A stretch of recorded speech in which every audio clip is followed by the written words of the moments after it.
Brainwash with Dr. Tom and Guitar Picks with Rob Seals. R.E.M.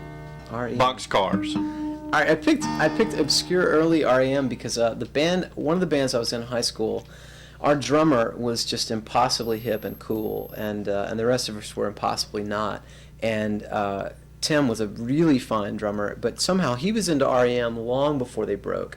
And I think he had an older sister in college in Athens, Georgia, and so we would get these like bootleg tapes of R.E.M. and start learning the songs. And Boxcar, A Carnival of Sorts, was a song from their first EP called Chronic Town, long before they had hit the airwaves.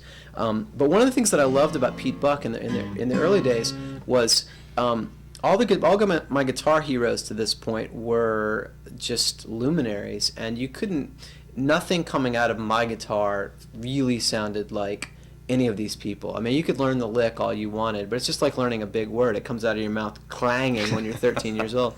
And the guitar in Peter Buck's hands, and this is not a slam at all, he sounded like sort of everyman guitar player. His riff sounded like the kind of things that you and your buddies would make up if you were kind of fooling around with a guitar on a Wednesday afternoon.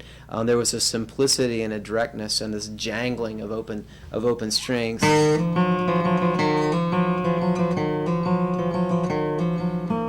I mean, a lick like that, that sounds like one of the first things you would learn. It doesn't sound too different from like Secret Agent Man or something like that.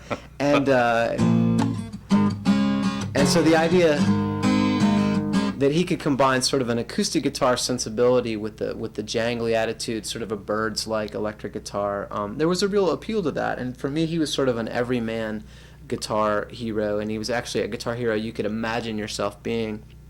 And I don't think that's a backhanded compliment. I think he found a style that was appropriate for him, and I think part of the reason Michael Stipe evolved into the singer and songwriter he did is that you've got a very lyrical guitar underneath the melody, and eventually the mumblings of Stipe had to turn into words because those guitar lines were just begging for it.